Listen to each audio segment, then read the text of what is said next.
Thank you very much for coming to attend this first of our lecture series entitled Art, Birds and Environment.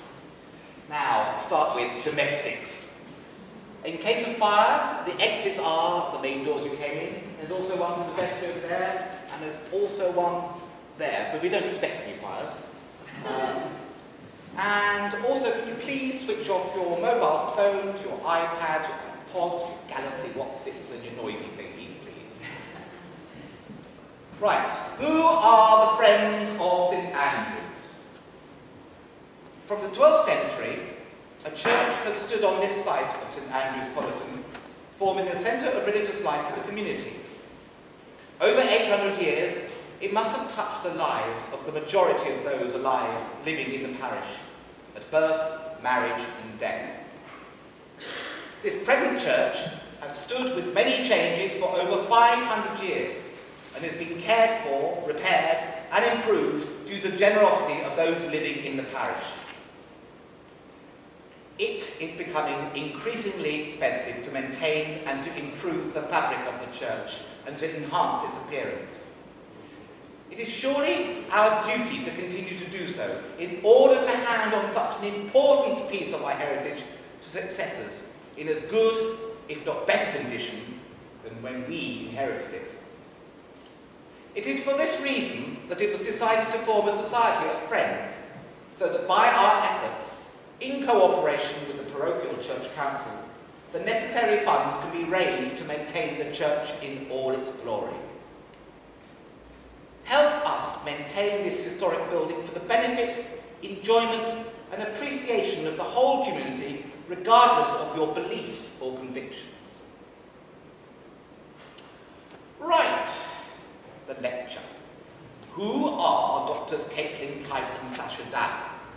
Well, I've given you a little bit of paper, which I hope you read. That gives you the CV, so to speak, or the American term is, I can't remember what it is. Resume. Thank you, resume. My brother Chris has organised an event for the last 3 years called the Ancestors Trail. The Ancestors Trail is an annual event combining walking, science, talk and art. The trail guides its walkers along the timeline from the present day back 3.8 billion years to the origins of life. I'm sure that Chris, who's sitting here, will be eager to fill you in with more information after this event if you're interested in one for the future. Well, with Caitlin and Sasha, it was on a bank holiday Monday morning last August at 10 a.m. With sore feet, Chris makes us walk 13.7 miles up and down Dale across the admittedly beautiful Quantock Hills. And to be honest with you, I had a bit of a hangover. He and his family also throw a mean party. It was here that I first encountered Sasha and Caitlin as lecturers. In their crudely timed early morning spot, despite feeling sore and bleary-eyed, thinking of bed, I was swept off my feet by their message and felt that I needed to hear more and introduce it to my friends. So it is with great pride that I can at last share my enthusiasm with you all through the help I have been given by the Friends of St Andrews. And of course there's more. Someday I have known all my her precious life, Rosie, my niece, has agreed to play and sing her wonderful songs for us. And also, somebody I've only probably met today, Tim White, who has an amazing weblog and is a local artist of whom we should be very proud in Colleton. I'm delighted he's agreed to exhibit his wonderful wildlife photograph for us, which you can look at later. So let's start the session with a short piece from Rosie, and then Caitlin and Sasha will be taking us on an intrepid and amazing journey, followed by a short question and answer session, all ending with another treat from Rosie. After the event, we are serving free refreshments, and you will have the chance to meet some of our kindred spirits and just chat. Oh, and by the way, feel free to donate and think about becoming a friend of St Andrews. We have so much to offer through a wide and varied programme, including concerts for Colleton, which will soon be featuring the Wells Cathedral School Chamber Choir on the 27th of April 2013. A warm welcome to you all, and enjoy. And over to Rosie.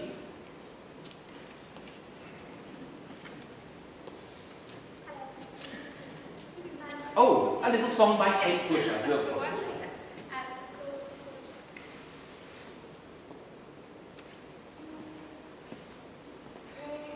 God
Okay, hi, I'm Sacha, and I'm the first of the double act that you'll get from Caitlin and I. And I'm just very much going to warm up because Caitlin's the expert on art and birds and stuff, which is what the focus of the lecture we've been asked to give here is.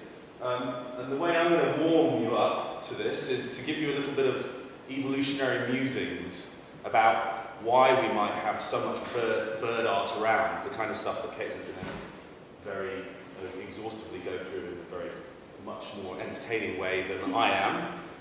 But I'm just going to give you a very short 5-10 minute kind of series of thoughts about why we find birds so beautiful, and as a result, why we see so much representation of birds in art. Now, when we look at the natural world, especially animals, the things that really catch our eye are kind of exaggerated morphology, exaggerated kind of body coloration, body parts, exaggerated behavior. So we've got a nice range here. These things that all function as animal communication, as kind of structures that have evolved to facilitate the communication of information amongst individuals. So we get, even in other primates, we have, brightly coloured pieces of skin that stand out in forest environments, or the ubiquitous peacock that you'll always hear about when you hear about beautiful animal kind of plumage or beautiful bird plumage. We also see kind of loud noises, noisy, brightly coloured things going on all the time. If you ever had a bird's nest outside your window, you'll have heard the chicks going at it all the time until they fledge, basically. And if you spend any time watching it, you'll notice also that for many birds, they're brightly coloured gapes that attract attention, as well as the loud noises and the kind of just general kerfuffle around the nest. There are also non-visual things that kind of catch our ears, shall we say, rather than our eyes. Things like the loud roars that you hear in the rut, in places like the Welland Run, in other wild parts of the UK. In the tropics, you'll see lots of brightly coloured things that are warning each other about how obnoxious they are and that individuals should stay away. You've also got things that are not necessarily don't necessarily stand out when you just glance at it, but if you spend time watching something, you get some really fascinating patterns stand out.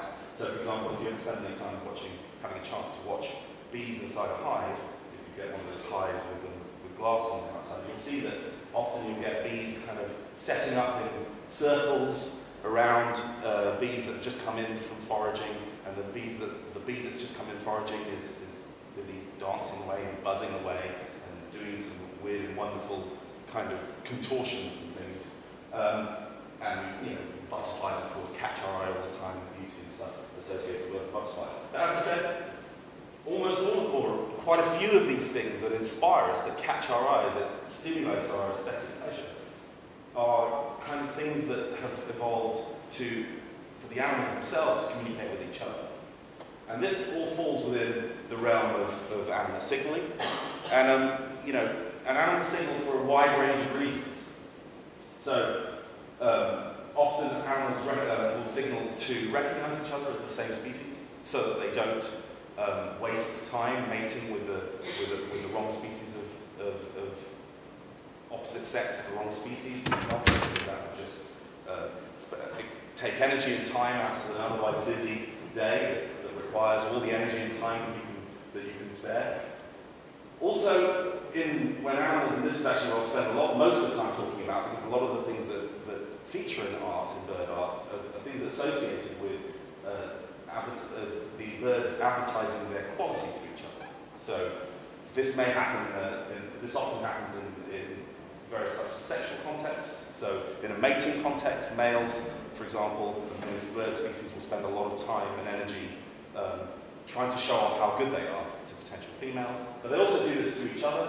Males will also attempt to intimidate rivals and to put off extended fights, which again waste time and energy and risk injury. Also, linked to that, you'll see a lot of these structures and behaviours will be associated with defending territories, which is what you'll often hear birds do a lot, which we're not going to talk very much about today, but the acoustic aspects of bird life, which also stimulate a lot of art, but of course of the musical type. But a lot of that kind of stuff in the bird world is associated with defending territories. But you also hear occasionally these kind of grating, short, very high-pitched, kind of loud, urgent signals from birds, vocalizations from birds, and this is associated with warning each other when there are predators around. Now this poses very interesting evolutionary conundrums, because why would you ever spend time and energy warning another individual that there's a predator around? I mean, it's not straightforward, given that the way we think about animals in their day-to-day lives is they compete for resources with each other, especially conspecifics. Animals of the same species are often competing with each other for access to the same resources, and they're competing directly to pass on their copies of their versions of genes to the next generation with other individuals of the same species. So why would they spend any time alerting another individual to the presence of a predator? I'm not going to go into all of that now, but there are some very interesting kind of biological questions that emerge from looking at these things that catch our eyes. You'll also see things like the frog that I showed you in the previous picture. That's often the bright colours that you'll often see. Warning colours are there to deter potential predators, to tell the predator that I'm noxious and to stay away.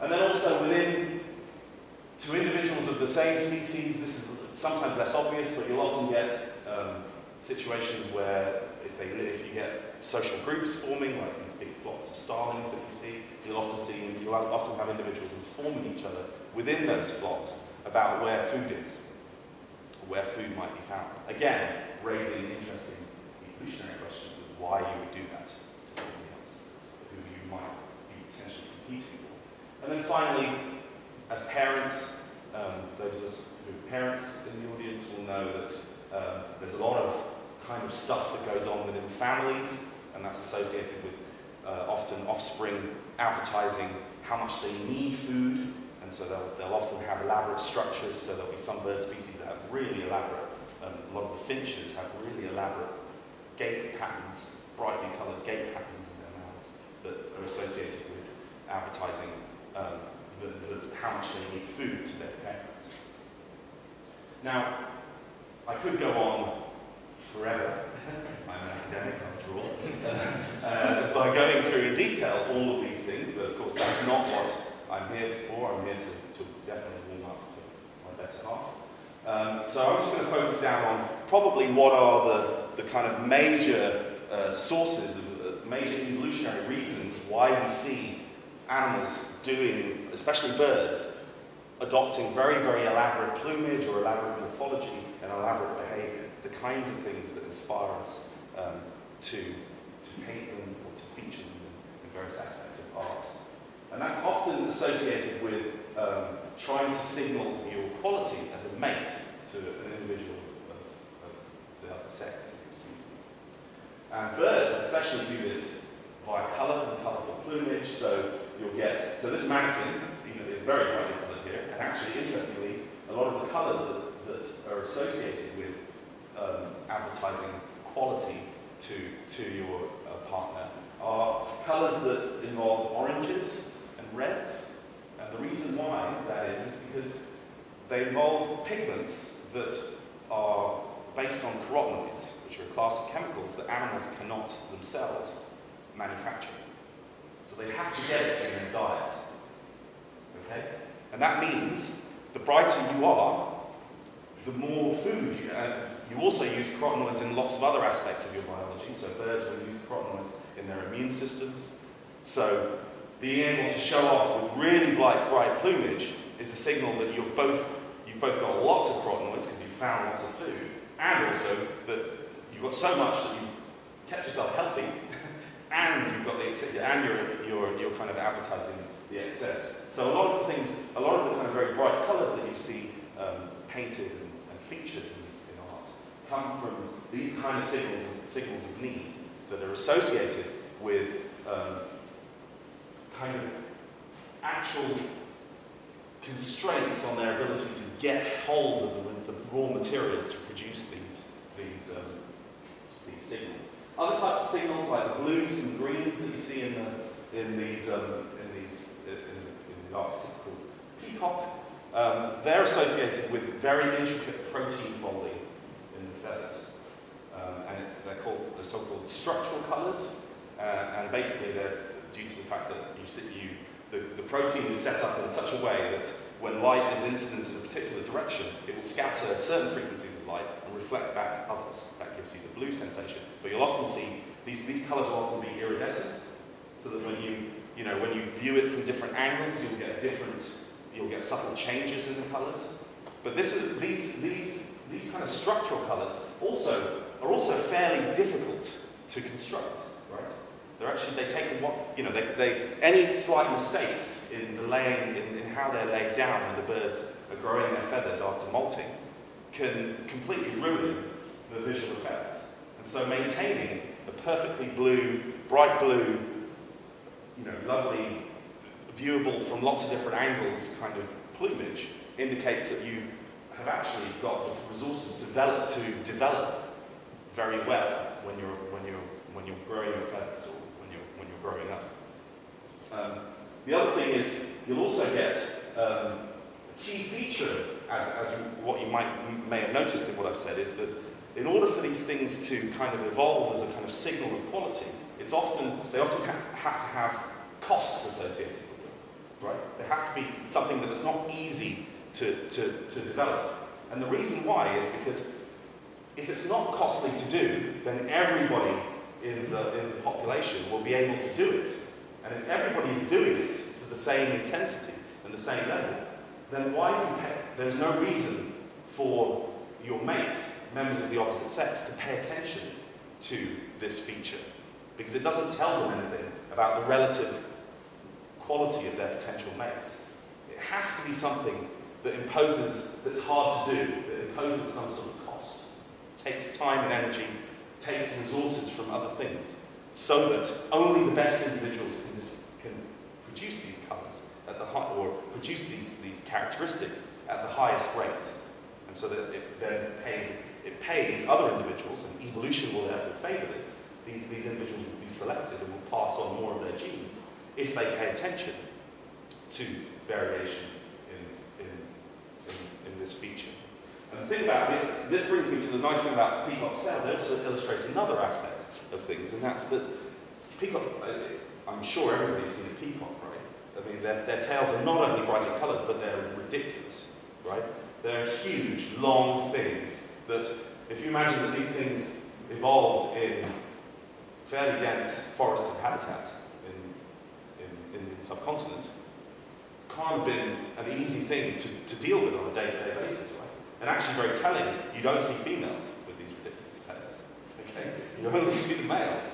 And it turns out that the males it's in the male's interest to signal because the females pay attention. But the females won't have it because the males don't really care. They'll just take any female that chooses them. Which again is kind of a feature of the bird world and also the natural world in a lot of different systems. And so, again, just the carrying around cost of having this huge structure imposes what's called handicap, this kind of handicap, this handicapping that we're talking about. And it means that these kinds of communication systems will evolve. And so therefore, what you tend to see are evolving in mate choice systems where there's strong, what Darwin called sexual selection. So this is this idea that there's strong selection for the ability to be the one that's mated by somebody. So it's competition for mate access to mates is what sexual selection is, and that's distinguished from traditional natural selection, which is competition for access for all the other resources that you need to get on. Okay?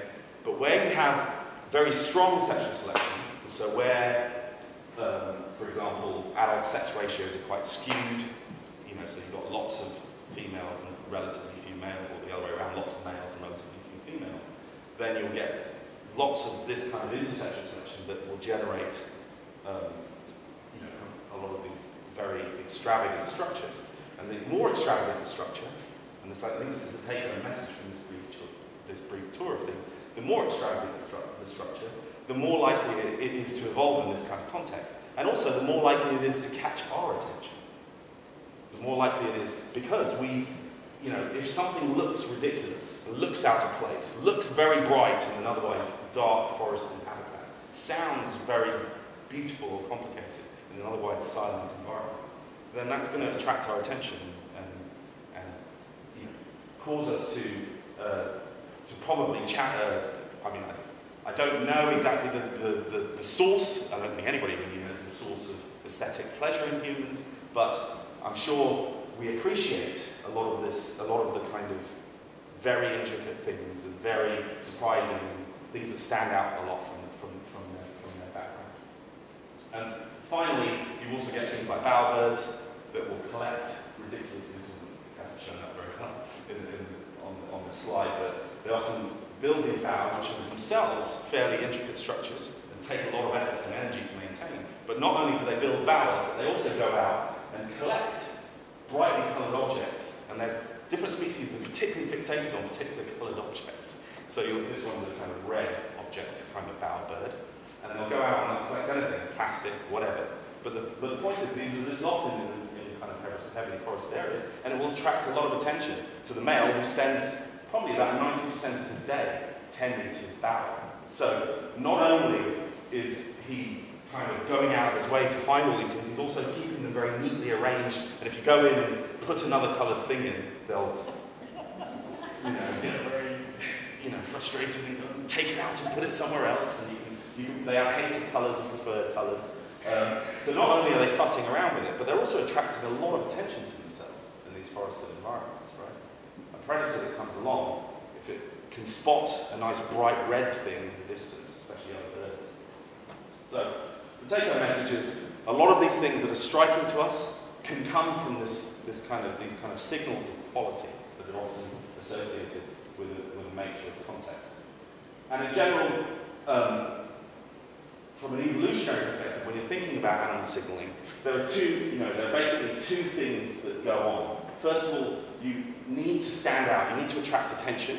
There's no point in signalling if it's not going to be spottable in the environment that it's in. So for visual signals, if it doesn't stand out from the background, you won't spot it. But also you have these strategic components that I was just talking about. This issue of being better than everybody else, this kind of arms race of producing more and more ridiculously elaborate signals. And both of these things, I think, attract our attention. Both of these things lead us to kind of get inspired and stimulate our senses to the maximum. And I think probably lie at the heart of a lot of the reasons why we get attracted to various aspects of the natural world.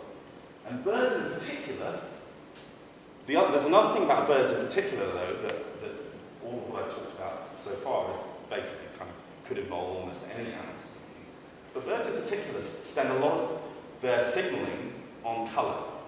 They're extremely colourful.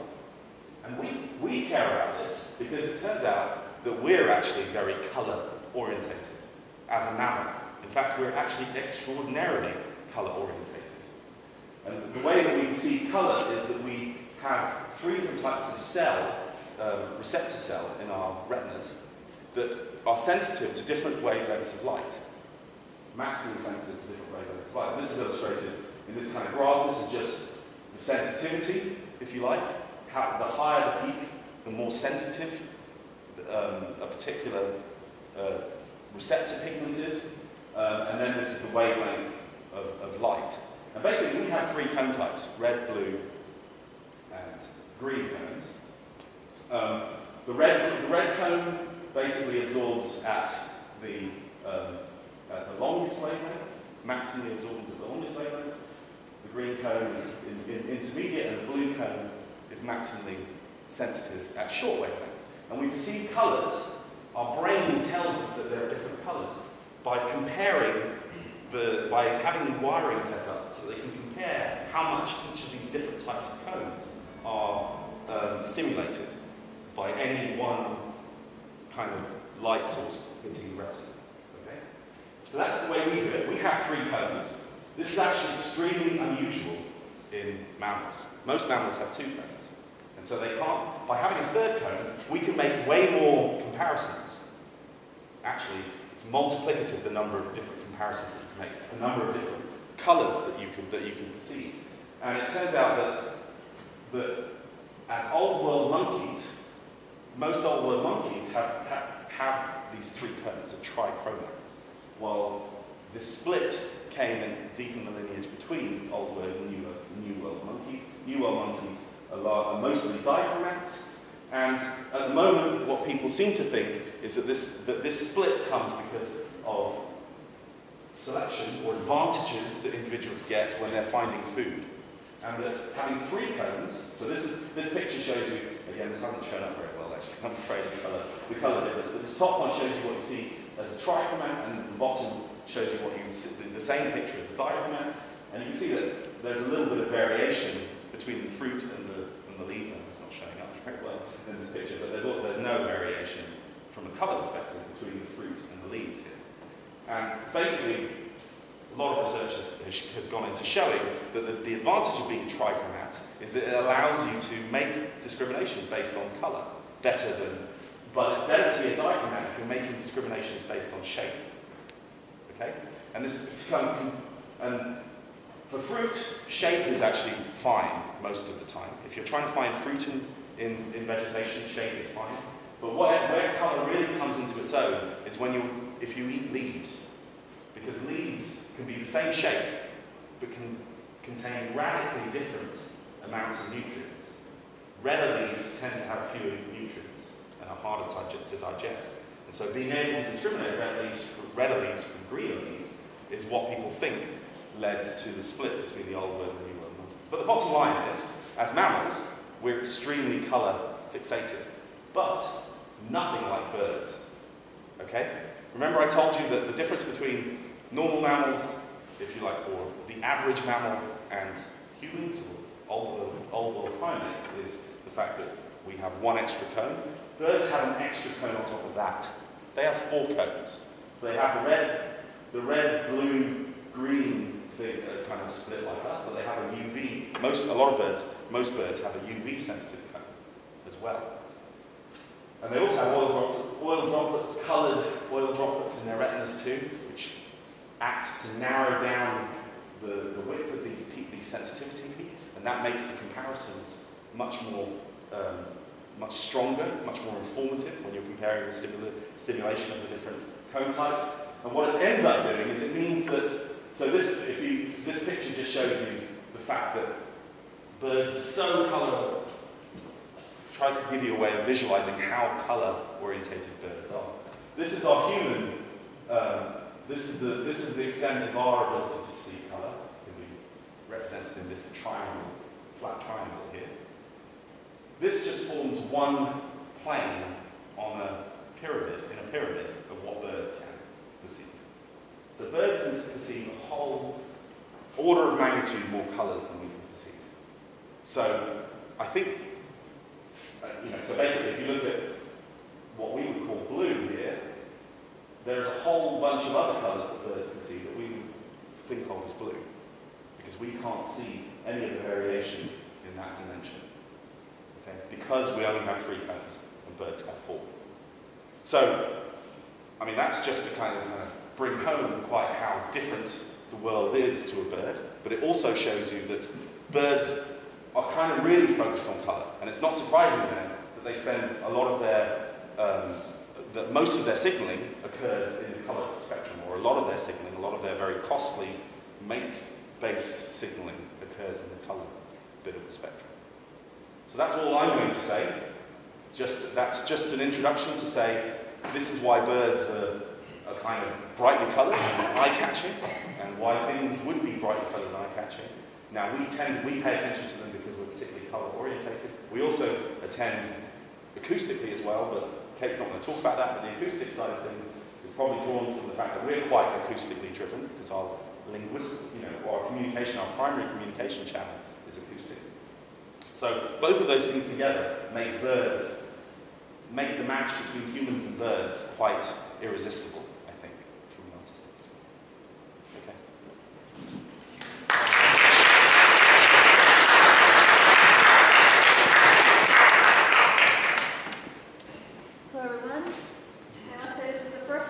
spoken in such a venue. First time I've ever had an artist introducing me, so actually that's quite nice to share the bill with so many people. What was that? Speak up. No problem. Okay. Very acoustically challenging in here. So, thank you very much for having us both here. Obviously, I'm changing up the topic so much that the color is even different on the slides. So what I'd like to talk about is a brief history of birds and art. And specifically, I should say there's kind of a subtext there, which is that this is a brief history from the perspective of someone who is not an artist, who is not an art historian, but who is a naturalist. And so I'm really interested in thinking about how birds have changed in art representation over time, predominantly in a way that's kind of been influenced by science and in a way that goes on to influence science. And I know that sounds like kind of a narrow perspective, but actually there is quite a lot of influence of these two things on each other, and so it's quite interesting to kind of focus in on that selection. It's also quite helpful because obviously there's a ton of art that I could think about, and we could be here all week talking about all the different examples. And so this is a very helpful way to kind of narrow in and just look at one little trajectory and the piece of the giant puzzle that is art. So what I want to do first of all is talk about what bird art actually is, to try to define art, if that's even possible, and just think about what I'll be discussing tonight. Then I want to think about how bird art has changed over time, and then finally kind of think a little bit about why that even matters. Now, I have to say beforehand that bird art is just kind of nice to look at, so some of this is an excuse to look at pretty pictures, but I do also think there is kind of a relevance, particularly the way that things are going right now with conservation and scientific research. So hopefully I can tie it in and show how all of those things kind of relate to each other. So what is bird art? Well, there are so many different ways to define art, but what I'm really interested in is kind of the stuff that we have done here in the West or in cultures that have affected the West. Also thinking about kind of the 2D sorts of things that you would see in museums, just to narrow the focus a little bit. And the reason I want to do that is that really you can define art as the food that we eat and the way that we serve it, the tools that we make to go about our everyday lives and the way that we decorate those, other decorations that might be functional or might just be for to look pretty on a shelf, clothing and costumes. As you can see, some of us like to have animals on our clothing. Other people like to use clothing to make themselves into animals, particularly in kind of a religious or spiritual, ceremonial sort of context. There are also lots of fine arts examples, so what you might be inclined to think of if someone says art, things like ballet and classical musical composition. There are lots of compositions that are supposed to mimic birdsong. Literature and poetry, all sorts of examples. Things that are even harder to classify, so on this right here is actually a sand castle, and obviously some graffiti here and a doodle. All of these things could be classified as art because they are aesthetically pleasing. They don't really necessarily serve a functional purpose. They're just pretty to look at. But I want to focus in on that kind of museum-style stuff just because that gives me a way to kind of narrow down and make sure that we all get out of here in time for dinner. But that stuff is important and it is out there. And of course, other cultures are important as well, other parts of the world. And I don't want to neglect them and seem like I don't think they're important. But I just want to kind of give us kind of a focus and a framework for this evening. So that said, and keeping in mind the fact that I am not an expert in this stuff, I am a biologist who likes to think about how art has been influenced and how we influence art from kind of a science perspective. Now I'm going to go ahead and think about the very first art that we know of that was created by humans. And this is Paleolithic art that dates back to about 30 to 40,000 years before now. And this is really incredible stuff. A lot of it is cave art. There are also some artifacts that have been unearthed from digs. And this stuff is really hard for us to interpret because we know so little about the cultures back at that time. It's going to be practically impossible for us to ever really put together what it would have been like back then. But we can still kind of try to make some interpretations, try to guess what these things might have done and why they might have been created. One thing we do know is that the topics tend to be very earthy. These were people that were living out in the land, they were living off the land, they were very in tune with it, and so that's what we see in their artwork. We also know that they have very predictable subjects. Because they're out in the wilderness, they're going to see the same species again and again, they're going to interact with certain species, and they're going to be influenced by certain species, and those are the ones that we see popping up in their artwork. So here are a couple of early examples. This is an owl from the Chauvet Cave in France, and it's about 30,000 years old. It's thought to be the first image of an owl. Here's one from Australia, all the way around the world, just showing how incredibly ubiquitous bird art is. This is a species known as Geniornis, and Geniornis was thought to have gone extinct before humans got to Australia, but the presence of this art shows that that probably was not the case. This is quite exciting because it shows you how these old artifacts can actually be very useful. And there are lots of scientists who will use these data, or use them as data, to get an idea of where species were and what sort of species might have existed that we don't have other evidence for. So these actually can be a treasure trove of information, as well as just being a really interesting insight into what these early cultures would have been like and how we progress through time in terms of the art that we've created. Now, as I said, there do tend to be quite predictable patterns in what sort of art appears. So in the case of birds, we find that there are lots of species of fowl. So these are things like chickens and geese and swans, because these are birds that were edible. So of course they're going to be highly important to these early artists because these are the species that kept them alive. You also find raptors like owls and hawks, and owls are quite interesting because in addition to being, kind of exotic and large and quite prominent in the habitat, they also could be eaten as well. So back in the day, people did eat owls, and you still find this in, like among the Inuits in the North American region.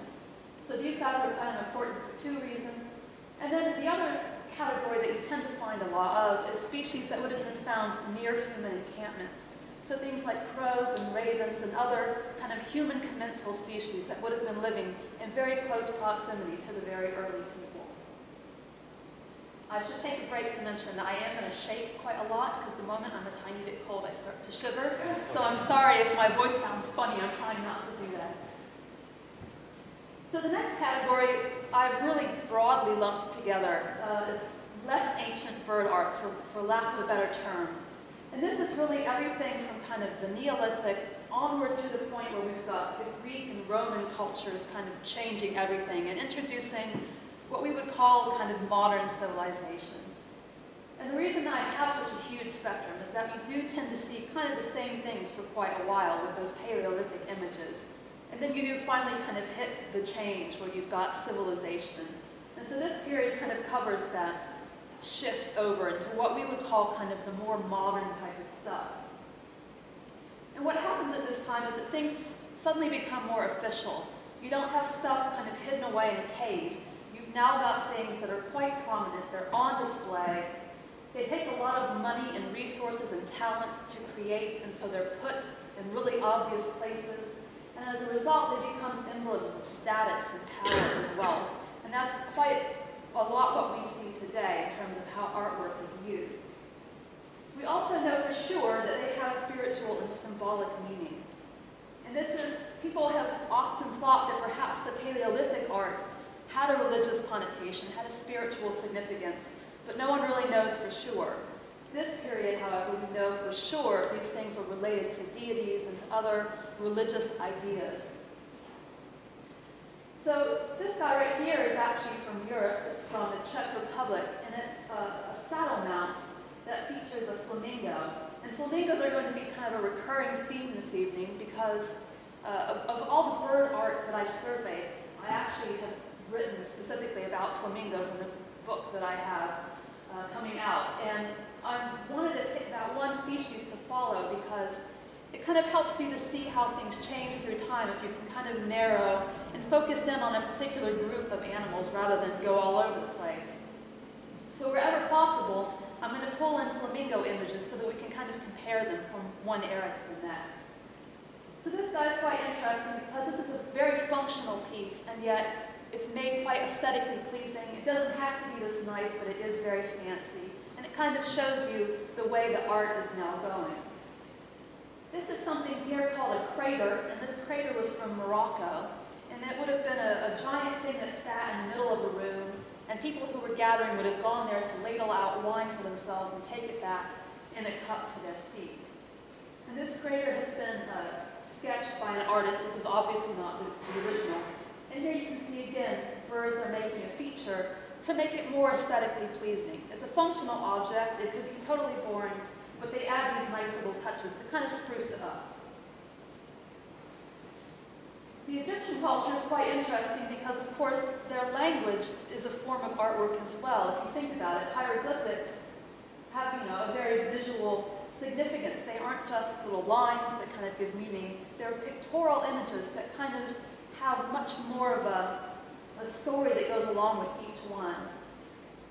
Lots of things have multiple meanings. So this flamingo would have meant flamingo as well as indicating the color red or kind of pink. And so you have kind of multiple meanings there, but then also within the culture itself, here you see some flamingos on this larger jug. And these guys don't mean red, they don't mean flamingo, they're just setting the scene. So a lot of this other stuff, it's kind of bleached out. It kind of shows like a wetland environment, so it's just showing you a bit of the habitat, probably the Nile. And so these flamingos are there as a nice reminder of what else is outside the door. So it's just a bit of natural history. The Greeks and the Egyptians, and later on the Romans, who of course stole from the Greeks, they clearly had a lot of significance for birds and other animals that were religious in nature. And so with the Egyptians, you have lots of gods and goddesses with bird and other animal heads, and those kind of animals would represent them out in the wild as well as in artwork and in tombs and lots of really important places. And you see the Greeks and Romans doing that as well. You have gods that are associated with birds, and like for instance the tail of Zeus and the swan and Hera and the peacock with all the eyes. And the other thing you see among the Greeks and later again the Romans is that you have a lot of decorative stuff. And their decorative stuff is referring sometimes to those stories. So here you've got a nice tile with a Venus owl, and the owl is representative of knowledge. And so you'd often find these things in appropriate places. So you might put that tile in a place where you would want to have knowledge, your library, for example. You also find things being put in relevant places, even if they aren't related to the gods and goddesses. So here you have a mosaic from the kitchen floor, and you can see, if you look closely, all of these bird species here are birds that are edible. So you put the things you eat in the place where you're cooking them. So it's quite a nice little touch of linking this all together. Now, really quickly, I want to have a tangent and go around the world, because we often forget that in the New World there is also quite a lot of culture, quite a lot of advanced and very meaningful artwork. And this is one of many Nazca geoglyphs in Peru, and this one is supposedly a flamingo, although given that neck, it really could be anything with quite a long neck. There are other birds, for example, there's a hummingbird, but all of these are pretty amazing, because the scale on which these were created is just mind-blowing. They would have had to really work together in order to do this. And you also obviously have a bit of religious significance with something on this scale and in this layout. And it shows you the parallels, no matter where you are in the world, you have people using bird imagery in kind of similar ways.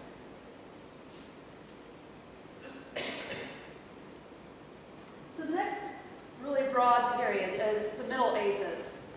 And if you know anything about history, you know that the Middle Ages were kind of a dark era in many ways. Especially as the disease started to spread and people were shut off from Rome. They were shut off from the East. They didn't have much information trickling in. In our area of the world, you had the church really taking over and kind of cutting off a lot of scientific work because they felt that it was inappropriate. And so kind of the beliefs that they started off with in this period are the same beliefs that they ended up with, because there just wasn't much scientific advancement at this time. And that's quite interesting because, especially at the beginning, you've got this melting pot of the classical stuff, you've got the early Christian stuff, but you've still got a lot of the lingering pagan stuff. And so that means that the artwork has this very odd mixture of all of these themes at once. You tend to find birds being used quite a lot as metaphors and as allegories to teach you a lesson. And the lesson was associated with Christianity because this really was the dominant force in our area at that time. Whew. So one of the things you see quite a lot of is something called a bestiary. And a bestiary was kind of a natural history type of thing. So they would talk a lot about the biology of the species and then tell you how that related to your life as a moral Christian. And it was quite an interesting thing where they would find these parallels to make sure that you knew how you were supposed to act. So this right here is a vulture, believe it or not. I know it doesn't exactly look like one. But vultures were thought by the Greeks and Romans to breed without ever having mated with another individual. So they would give birth to their young basically as virgins. And if you know anything about Christianity, then you probably can see a parallel there with the Virgin Mary. And so these are one of the really common species that you would see showing up in these books. And they would be used to remind you of the virtue of being pure and good and giving up for the greater good some of the freedoms of your own life. Actually, all of these I should mention, these are all from the UK. So a lot of these things that were produced right here, and there's some really incredible ones from this region. Even where you don't have things directly referencing how you should act and what morals you should keep in mind, you do still have lots of references to the Bible. So here you've got a Eucharist holder in the shape of a dove, very appropriate if you think about the tail of the dove from Noah's Ark. Here you've got a lectern that has an eagle on it, and the eagle, of course, is a very regal bird and quite rightly could be there, but it's also the image of St. John the Evangelist, and so it's directly referencing a very important person in the Christian Bible. So there are layers of meanings going on here. I don't know why that's happening. Okay. So one of the places where you do see a bit of a departure from this religious theme is in stuff that's related to falconry. Because even though there wasn't a huge flow of information coming from the East, towards the end of the Middle Ages, you do have falconry making its way over. And falconry, of course, is something that a lot of the really rich people would engage in. And so they like having images of falconry to show off the fact that this was their beloved sport, that they were rich enough to indulge in this. Here you can see, this is the carved back of a mirror. And right here you can see that this lady is holding her little falcon on her arm. And there were all sorts of things like this, big tapestries and paintings and all sorts of stuff you put right in the entranceway to your house to show off that this is a house that had these big birds. And this is one of the few exceptions where a bird could be a bird and not a message about something else. Although I guess in a way it's a message of the worth of that home.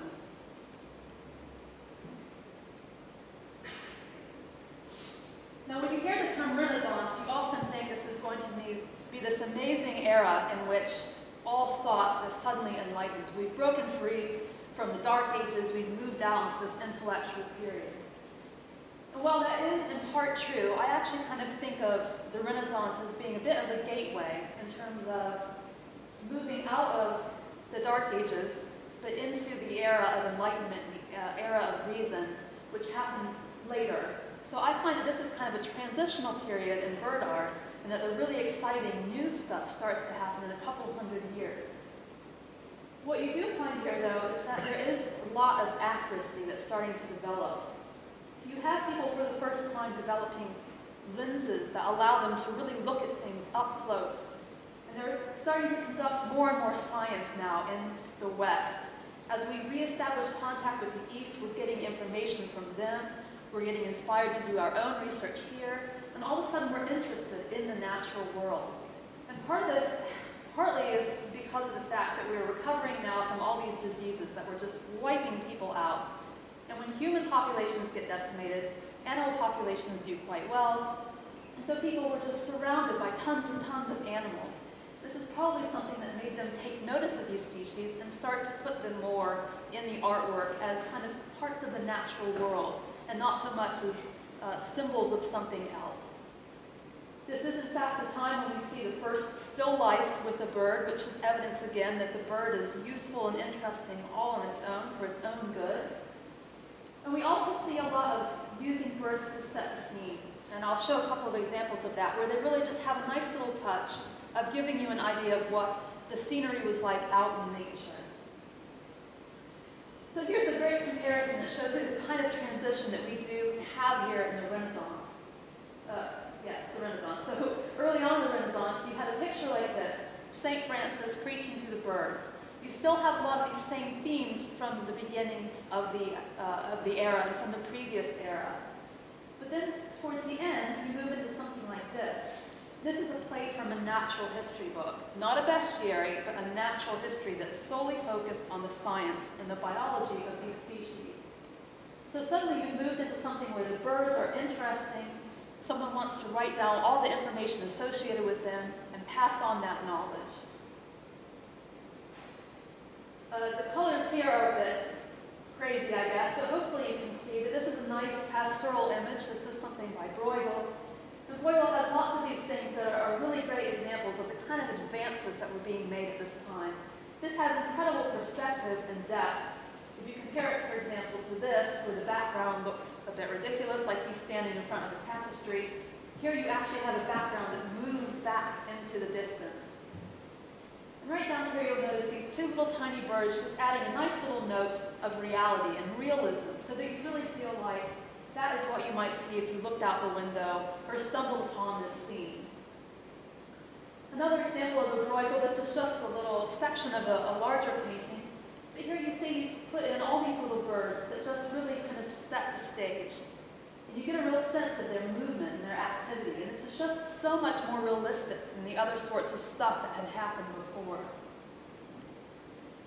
Now, as I said, the really exciting thing to me is the kind of shift that happens once we reach what I call the thinking era. So like I said, the Enlightenment and the Age of Reason, where you've got people forming scientific organizations and putting together scientific publications that would be broadly disseminated. You've got people going out on paid voyages, monarchs sending people off to find new land and find new riches and interesting things and bring them home so that everyone can see what they are and enjoy them. So there's just tons of exploration, whether it's physical exploration out into a new area of the globe or intellectual exploration, sitting with a microscope, looking out into your garden and looking at what's going on. And as a result of all of this, you start to have people really understanding what's happening in our universe and putting things together and understanding how everything relates. And this means that you're increasingly moving away from that traditional symbolism, the way that the birds used to be used for other purposes, to get across a religious message or to get across a message about who you were as a person, but instead to actually use the artwork to kind of engage and think about the birds themselves and really appreciate them for what they were. Now, of course, it's not all pretty fun and games, for the birds especially. So all three of these are pictures by a man named Catlin, who went to the New World and, among other things, slaughtered hundreds of thousands of things to bring them back as specimens, to try them out as food, to take them back as potential members of zoos and menageries. And so a lot of the stuff that these people did was kind of catastrophic for the natural world. But images like this really kind of give you an idea of how people were thinking about wildlife at this time. So, these were just things that were basically a conquest. They wanted to go out and just get stuff. They wanted to be rich. And this was one way of being rich, whether it's culturally or in terms of gold. Now, the birds that made it back often wound up in, as I said, menageries and zoos. And people were fanatical about these at the time. They absolutely loved them. Rich people loved them because they could show off the fact that they could collect all these things. Everyone else loved them because they could go and see these incredible things that no one had ever seen before. A flamingo, for example, incredible coloration, beautiful no matter who you are or where you've seen it.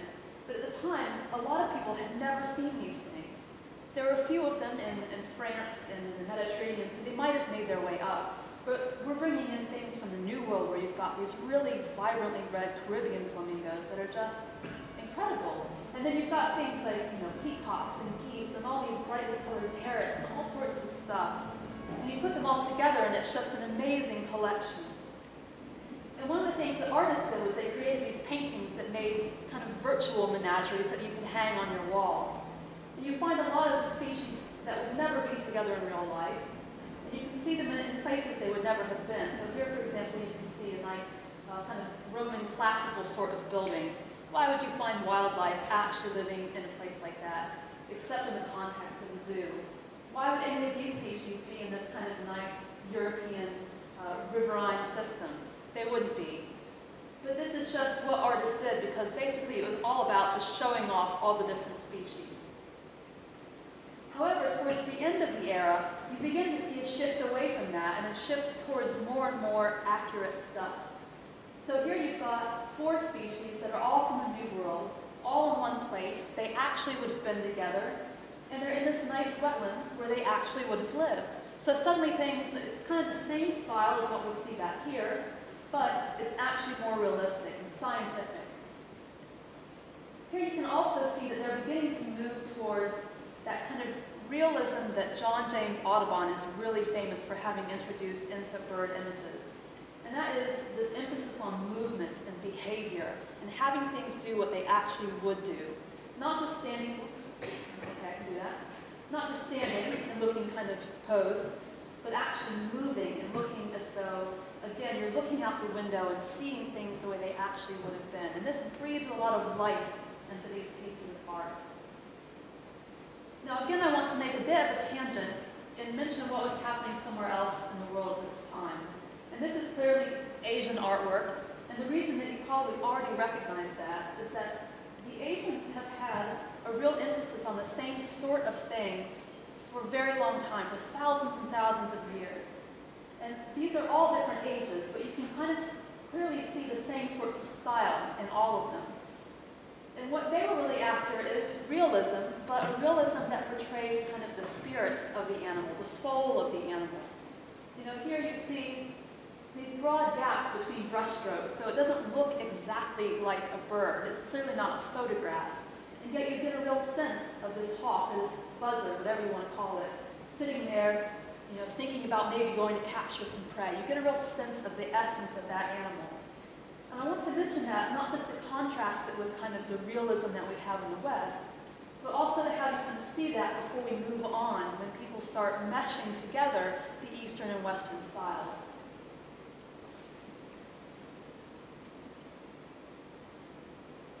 So the next kind of general era that I've grouped together is birds and art after the Industrial Revolution, or kind of around this time, where we're becoming increasingly technological, increasingly urban. Things are a bit gritty and dirty. People are living together in cities, and it's not quite as nice and pretty and lovely as it used to be, you know, in our minds. And so you have a lot of people looking back quite nostalgically to the period whenever it was, you know, they were in this nice place out in the country when they didn't have to worry about neighbors and the lack of sewage and all the other stuff that cities had to offer at this time.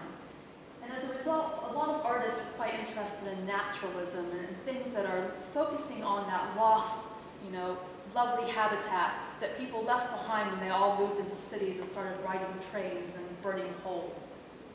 You also have a lot of commercialism at this time. You've got this very powerful, increasingly large middle class. People have lots of money, people have lots of spare time. And so you've got amateurs that are now able to kind of use that money and time to enter into the foray. And so for the first time, you have people who aren't professionally trained artists going out there and doing this stuff because they could, and because they liked it, and because they liked watching birds or looking at nature. And so they just did this for fun. And both of these things together also kind of drove the wild interest in bird guides that we see at this time. And this is the era of Audubon and Catesby and Lear and all these really famous people that are highly beloved and really respected today. This is when they start coming out and putting together these amazing collections of bird books so that everyone could have knowledge about what was out there. So here's just a few of many things that I could show you to illustrate the number of bird guides that were being used and all the different ways in which these birds were portrayed. So, of course, in the world you have 6 species of flamingos, so not all these are the same species. But that's kind of the great thing, is that you would have people collecting birds of India, birds of China, birds of Africa, birds of North America, and suddenly you've got people with rows and rows of these books, and that's why there was such a proliferation of artists, because they were all getting paid. They would all just go to different spots and paint different birds. And there were still so many new species being discovered that they could easily find a little niche to claim as their own. As I said, you also have this love of the pastoral, so you can see this nice, pretty image of the Camargue and these little flamingos in the bushes. And of course it is sometimes that peaceful and lovely, but I think people idealize that quite a lot and thought of it as more peaceful and lovely than it probably was much of the time. This kind of shows a similar sort of thing, but now you've also got some natives thrown in, a little bit of that noble savage thing that people had going on back in Victorian times. And, you know, really idealizing what it would have been like to be out in the wild, living on the land on your own. They had forgotten what it really was like to live on the land on your own, but this looked quite nice to them and appealed very strongly. They were very romantic at this time. Romantic not in the loving sense, but in the kind of, you know, humanitarian art and literature sort of sense, really thinking about the natural environment as this lovely place. Now, as I said, commercialism is quite important, and so you have lots of bird art and other art images showing up in commercial places. This is a little card that was included in pharmaceuticals to make you want to go out and buy that brand instead of another brand. Here's one of many posters that show quite exotic locations. These were often so nice that people would collect them and put them in museums later on. So you can actually see lots of these things that have been held on to because people thought they were so artistically worthwhile and aesthetically pleasing. This is also an era when increasingly books have kind of nice commercial images that are very appealing to the public. And a great example of this, for flamingos or really for any species, is Lewis Carroll and the Adventures of Alice in Wonderland. And a lot of people don't know that actually this book was not popular when it first came out. It did not do well in its first run, and he had to make a lot of changes to get it sold. And one of the things he did was he added to Neil's images, Sir John to Neil, and he changed some little things. So for example, in the original, this would have been, I believe it was an ostrich, or something else equally unwieldy. And he changed it and made it a flamingo. And this is one of the most enduring images of the whole book. And certainly all these images are another enduring legacy of this period of commercial book selling. So this kind of shows, again, you've got this kind of broad public appeal now. It's not just the fancy stuff in the museum, but it's art that everyone can get their hands on. There are also, of course, symbols. There are always symbols in every era. People use birds and other animals to mean different things. And this time, something that you see popping up quite a lot is the use of birds to represent women. Because birds were often in zoos, they were in cages, they were captive, they couldn't get out, they had no choice. And so in literature and also in artwork, you frequently see women next to birds, reminding you of this kind of social problem of the time. Women being stuck and not able to get out. You even can see a little bit of racial awareness. So here is a picture of a slave who's in a similar setting.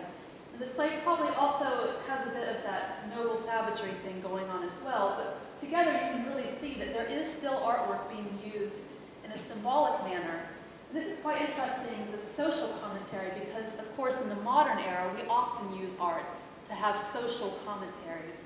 And this is kind of, I wouldn't say this is when this is starting, but you certainly see much more of it kind of ramping up. So contemporary art, I very roughly said, starts at about 1900. And of course, you can really quibble over the exact date. But the reason I picked that is because that's when you really start having a lot of international influence. You know, people are very mobile at this time. You've got the wars that start shortly after the turn of the century, and the wars change everything, World War I and World War II. You've got a big mixture of stuff going on because you've got people interested in what the Easterners are doing, and so they pull in that kind of spiritual, soulful stuff. They're interested in historical stuff, so what were we doing in the past? Let's revive some of those things and bring them back. You've got just absolutely everything. Anything goes. So you've got kind of people moving into magical realism, all sorts of weird stuff that's very imaginative, totally unlike whatever happened before. You know, if someone from the Victorian era looked at this, they probably would have said, what were you thinking? But now we see this sort of thing all the time. You have lots of geometric images and really bright colors, and that's especially true from kind of the 50s onward. You've got very unusual canvases being involved, so here you've got some body art. And this is another thing that has become increasingly popular over time, but actually kind of goes back to when we used to do this in a tribal setting. So again, it might look quite unusual and new, but it's actually pulling in historical traditions. And one of the things that I think is most incredible is the transformation that's happened to the kind of natural art. And this is one of the biggest booms that has happened in artwork. Right now, partly because you've just got such a huge population of birders, and this is a really booming field in general, but bird art and nature art are huge right now. And I think where people have ended up in doing this artwork is incredible, because you've got here, especially, you can see there's that kind of Asian influence of showing the spirit of the birds, but you've also got that Eastern, the Western influence as well, showing them in motion, showing them kind of in an Audubon sort of setting. So you join those two things together. Here you've got one that's kind of being used to raise awareness, because a lot of flamingo babies, they will get stuck as the saline solution will evaporate, and they'll get these rings around their legs so they can't move. And so the artist has captured this very sad setting here to kind of raise awareness about this biological event. So it's very scientifically accurate and also quite well rendered. So looking at all those things together, I think even though I've raced through and I'm not shown that many examples, you can still get an idea of where we've kind of gone, the trajectory of bird art over time. So we start off just kind of cataloging what's out there, what's out in our environment. And then we move on and kind of make birds symbolic and metaphorical and relate them to other concepts that are important in our culture. Then the birds themselves become kind of independently important. They don't have to have a religious meaning or any other connotation. They're just interesting for their own worth.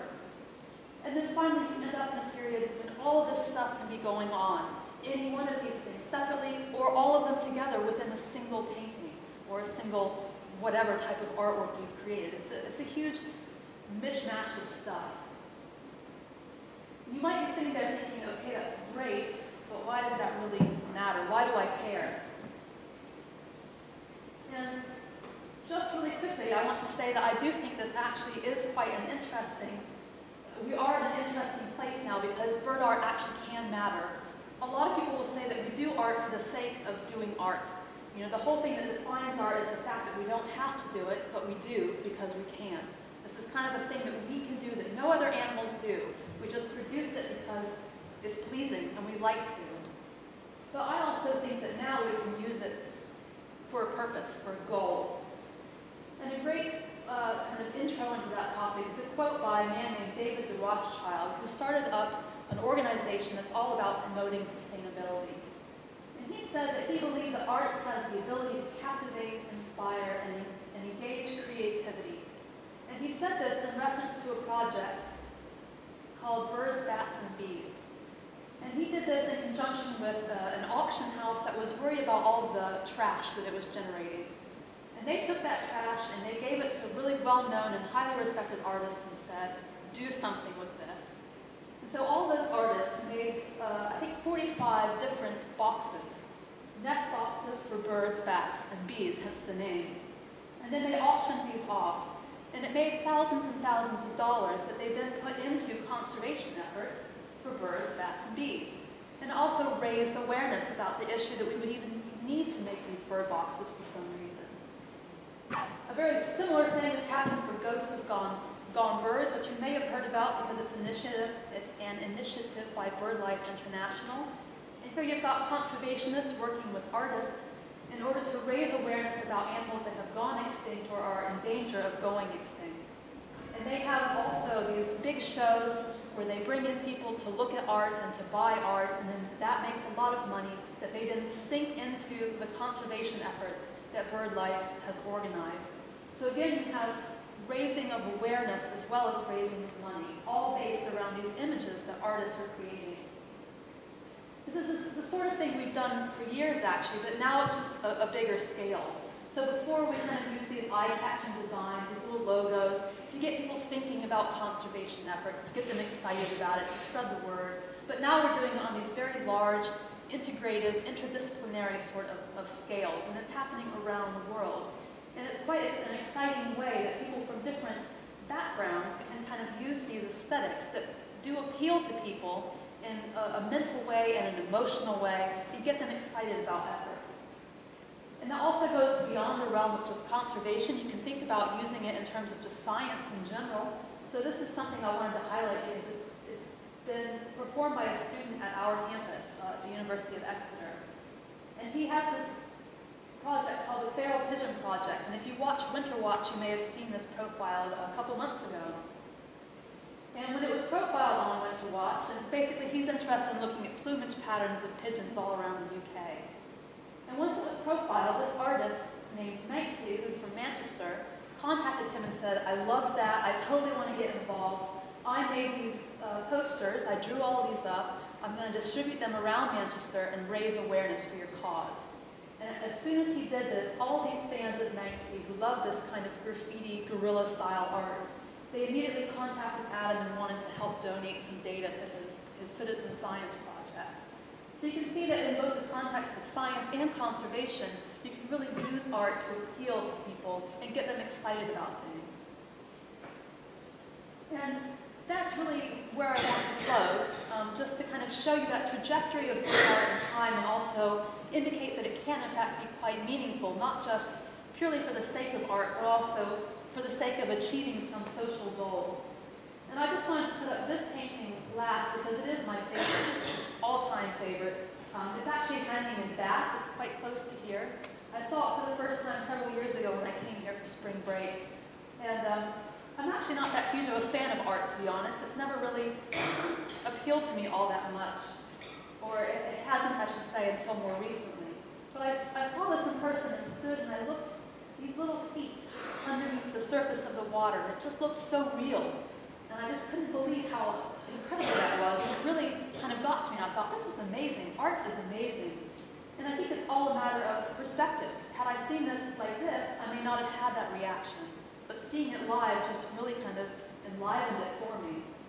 And so what I'm hoping is that you have a similar kind of new perspective, the way that I did then, thanks to what I've said tonight about kind of how things have gone through time, and what Sasha has said about the science behind why these subjects look the way they do and why we respond to them.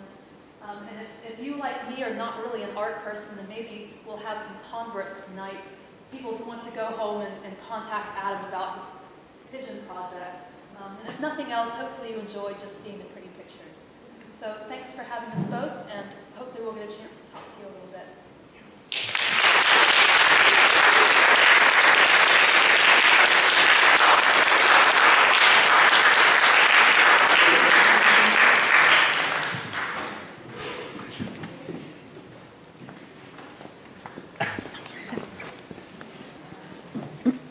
Thank you, Caitlin and Sasha. Brilliant. I hope you all enjoyed it. And there's a lot to think about, I feel. Rosie, are you going to do one little piece for us to finish, or? And then there's drinks and refreshments over there afterwards. So we'll have one little piano piece, and then we can have a chat. I don't know whether anybody wants to ask any questions. I'm sorry, I just realised. No, it's quite all right. Well, we can mingle a little bit. We can probably mingle. Yeah. Let's mingle.